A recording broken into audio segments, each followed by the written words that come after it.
어젯밤 캄보디아 범죄 조직에 감금되었던 우리 국민 64명이 전세기를 타고 마침내 고국 땅을 밟았습니다. 하지만 공항에서 그들을 기다린 것은 가족의 품이 아닌 차가운 수갑과 경찰 호송 차량이었습니다. 피해자인 줄 알았던 이들이 어째서 피해자가 되어 돌아온 걸까요? 오늘 MT데이터랩에서는 캄보디아 한국인 납치 감금 사건의 충격적인 전말과 아직 끝나지 않은 비극의 이면을 심층 추적합니다. 비극의 시작점 국내 알선책들의 검은 손길. 그렇다면 이 비극은 어떻게 시작되었을까요? 최근 경찰 수사를 통해 캄보디아 지옥으로 청년들을 내몬 국내 알선책들의 실체가 드러나고 있습니다.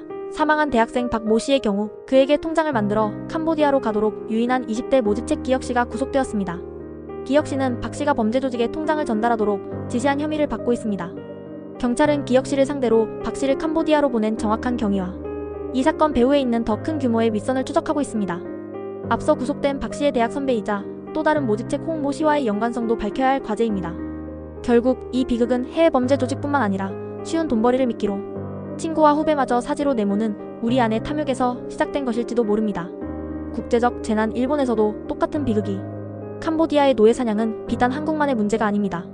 일본에서도 이미 수년 전부터 유사한 피해가 속출하며 사회 문제로 떠올랐습니다. 일본 경찰청 보고서에 따르면 캄보디아 거점 사기 조직에 의한 특수사기 사건이 잇따르고 있으며 작년부터 올해까지 강제 퇴거되거나 도주한 일본인 29명이 사기죄로 체포되었습니다. 지난 7일에는 캄보디아 포이펫 등 범죄단지에서 일본인 29명을 조직원으로 관리하던 중국인 전화 사기 조직 일당이 일본 현지에서 검거되기도 했습니다. 일본 외무성은 이미 2022년부터 캄보디아에 좋은 일자리가 있다며 외국 근무 희망자를 모집한 뒤 공항 도착 후 여권과 스마트폰을 뺏고 감금하여 불법 행위를 강요하는 사건이 발생하고 있다며 자국민에게 강력히 경고해왔습니다. 간단한 번역, 항공료 치료비 부담, 고급 호텔 제공 등 한국인 피해 사례와 너무나도 흡사한 유인 방식입니다. 이는 캄보디아 범죄단지가 특정 국가가 아닌 아시아 전역의 청년들을 대상으로 무차별적인 인간 사냥을 벌이고 있음을 보여주는 명백한 증거입니다. 돌아온 이들의 딜레마 피해자인가, 피의자인가. 이런 참혹한 현실 속에서 어제 64명의 한국인이 고국으로 돌아왔습니다. 하지만 그들은 현재 피해자가 아닌 피의자 신분으로 경찰 조사를 받고 있습니다. 이들은 캄보디아 현지에서 한국인을 상대로 벌인 불법 투자 리딩방, 보이스피싱, 노쇼 사기 등의 가담한 혐의를 받고 있습니다. 경찰은 이들이 전세기에 탑승하는 순간 체포영장을 집행했고 체포 시한인 48시간 내에 구속영장 청구 여부를 결정해야 합니다. 수사의 가장 큰 쟁점은 강제성 여부입니다. 피의자 중 일부는 자신도 감금과 폭행을 당한 피해자이며 협박 때문에 어쩔 수 없이 범죄에 가담했다고 주장하는 것으로 알려졌습니다. 경찰은 이 주장이 사실인지 아니면 처벌을 피하기 위한 거짓말인지를 가려내기 위해 수사력을 모으고 있습니다. 캄보디아 당국에서 넘겨받은 압수물 분석을 통해 이들이 실제로 범죄 수익을 배분받았는지 자발적으로 가담한 정황은 없는지를 확인하는 것이 관건입니다. 경찰은 일단 피의자 대부분에 대해 구속영장을 신청하는 쪽으로 가닥을 잡은 것으로 전해졌습니다. 지옥에서 돌아왔지만 또 다른 법의 심판대에 서게 된 이들의 운명은 어떻게 될까요? 국내 알선책 검거, 윗선은 누구인가? 국내에서는 이 비극의 시작점에 있었던 알선책들이 속속 검거되고 있습니다. 사망한 대학생 박 모 씨에게 통장을 만들어 캄보디아로 가도록 알선한 20대 모집책 기혁 씨가 구속되었습니다. 경찰은 기혁 씨를 상대로 박 씨를 보낸 정확한 경위와 국내 윗선의 존재 여부를 계속 수사할 예정입니다.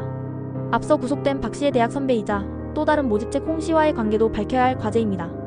이 국내 모집책들에 대한 철저한 수사를 통해 범죄 조직의 뿌리를 뽑아야 한다는 목소리가 높습니다. 정부 대응 충분했나? 엇갈리는 평가.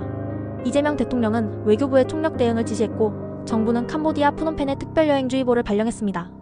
외교부는 캄보디아 정부와의 협조를 통해 이번 64명 송환을 이끌어냈고 귀국자들에 대한 심리치료 및 법률 지원도 약속했습니다. 하지만 이런 정부 대응이 충분했는지에 대해서는 비판적인 시각도 존재합니다. 피해자 가족들이 초기 신고 시 정확한 위치를 모른다며 외면당했다는 증언이 나왔고 재외공간의 인력과 예산 부족 문제가 꾸준히 제기되어 왔습니다.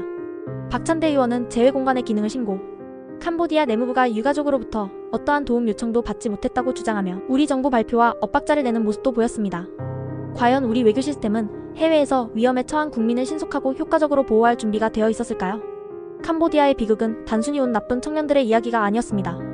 그 뒤에는 정치 권력과 유착하여 천문학적인 부를 쌓고 국경을 넘어 수많은 이들의 삶을 파괴한 거대한 범죄 제국 프린스 그룹이 있었습니다. 국제사회의 제재로 그 제국의 총수는 잠적했지만 과연 이것으로 악의 고리가 끊어질 수 있을까요? 피해자인 동시에 피의자가 된 청년들의 미래는 어떻게 될까요? 아직도 어딘가에 남아있을지 모르는 또 다른 피해자들은 누가 구출해야 할까요? 물론 고수익이라는 말에 충분한 확인 없이 해외로 떠난 개인의 섣부른 판단을 지적할 수도 있습니다. 달콤한 유혹 앞에 인간은 누구나 흔들릴 수 있습니다.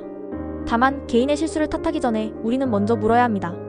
대한민국이라는 국가는 자국민이 해외에서 쇠파이프로 구타당하고 전기고문을 당하며 죽어갈 때 과연 어디서 무엇을 하고 있었습니까?